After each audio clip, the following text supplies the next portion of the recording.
Hello everyone, Elite Sparky is here and today we are going to analyze the first part of episode 53 Skibidi Fnaf, so let's not waste time and let's go.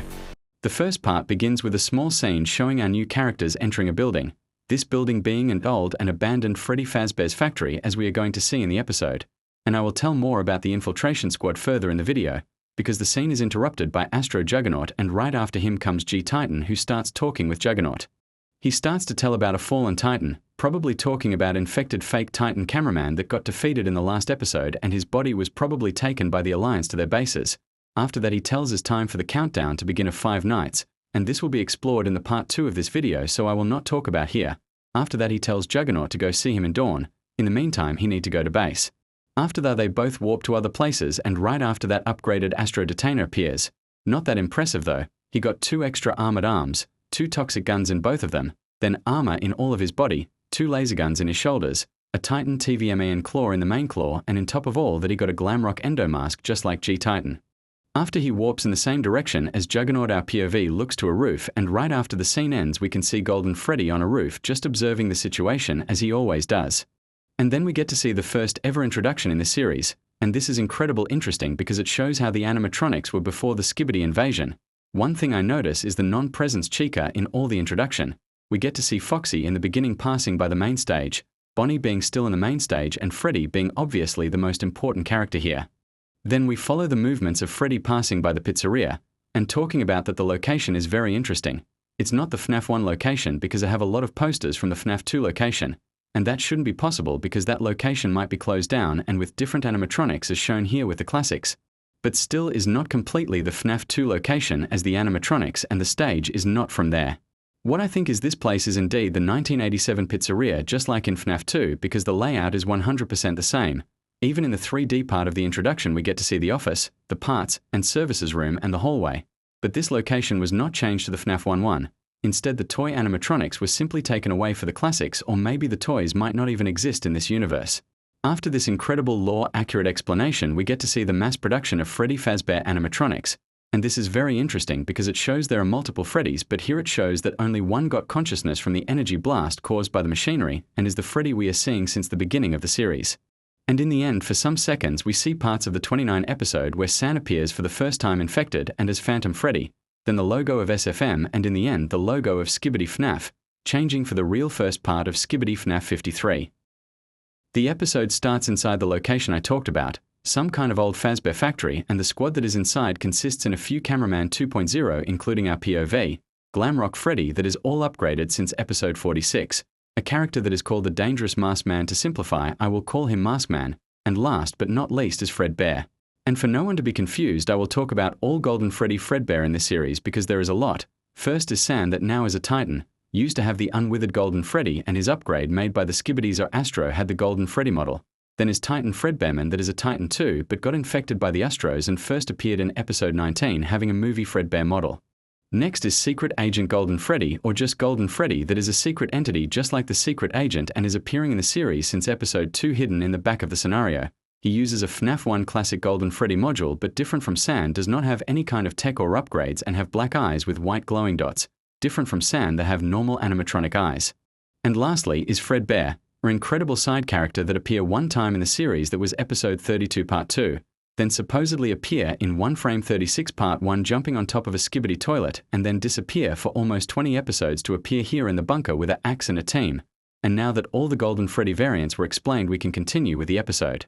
The team starts walking by the ruins of the place, having a lot of Freddy Fazbear's location decoration, like posters, tables, arcades, etc.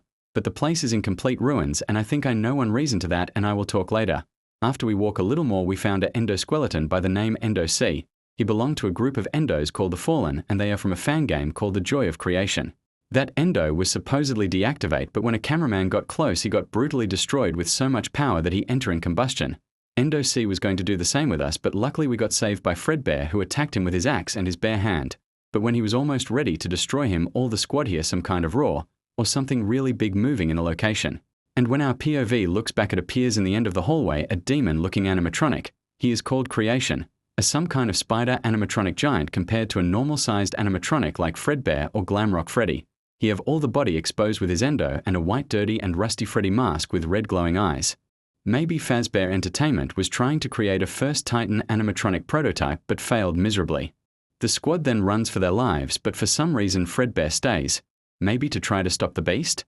Maybe because he wanted to gain time for the squad to survive? Well, I don't know, but the squad gets to a place and a metal door closes, not showing what happened to Fredbear. After that, our journey continues and we continue to explore the ruins of this forsaken place. And remember when I told why this is all broken and destroyed? Well, I think it's because creation exists, and with his size we might broken all the structure while he walks. But the important part is that we get to a new part of the building, less destroyed and with some light.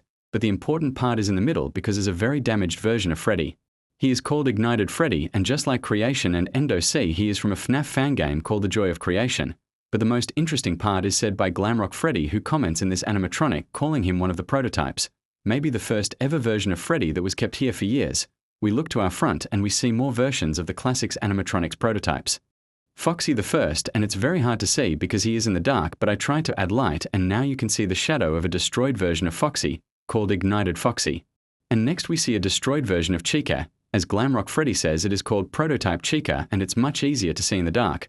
Just like the other, his one is called Ignited Chica in the original game. The important fact is that they are all alive and Prototype Chica wakes up. After that we look to our front and the last one of the prototypes appear, being Prototype Bonnie, and he is awake too. Not to mention Prototype Freddy that is right in front of us. He then attack our POV, and when we get back to our senses, all the 4 prototypes are together and ready to kill us all. Glamrock Freddy then rushes to help us, making all the squad starting to run, including the POV that started to get chased by other animatronic of the group The Fallen Ones. Just like Endo C, this one is called Endo F, and he is a lot faster than us, ending the transmission and changing the scene. Now we return to the outside of the factory where our POV is together with a speaker man. But our piece ends soon because infected Titan Fredbearman appears, now with some small upgrades, but we will talk about those later. The important part is that the scene changes and we go back to the location of the last episode, after Freddy and San defeated infected Titan cameraman. Here, teleportation smoke appears, and from that appears infected Titan Fredbearman, now repaired from the last fight, some small and really small additional armor. But the important upgrade is a new energy cannon in his arm, just like infected Titan cameraman, and a new repaired purple TV. But still I think the Astros really want to lose him because he don't have any upgrades comparing to fake Titan cameraman. Then they start to fight. Infected Titan Fredbearman shots with his new cannon, but San catches it with his Astro Detainer Claw, sending it back to him, causing serious damage, already broken some armor. After that Freddy gives him the middle finger and with hypersonic speed disappear, appearing right in infected Titan back. Then he uses his Astro Detainer Claw arm and literally takes out Titan Fredbearman head, sending it to the ground. And with his Titan Fredbearman is now dead. Or maybe he is not because he is a robot after all and can be repaired. But really, what the heck was this? First, Freddy and San are just another level. They destroyed Titan Fredbearman as it was nothing, and talking about him, I don't understand why Astros did not give him proper upgrades. He was weak, maybe weaker than his first version in episode 47. And with this strange note, the episode ends. So I hope you like and enjoy. This video took a while to make because I loved this episode and it was incredible well done, so I wanted to give my max in here.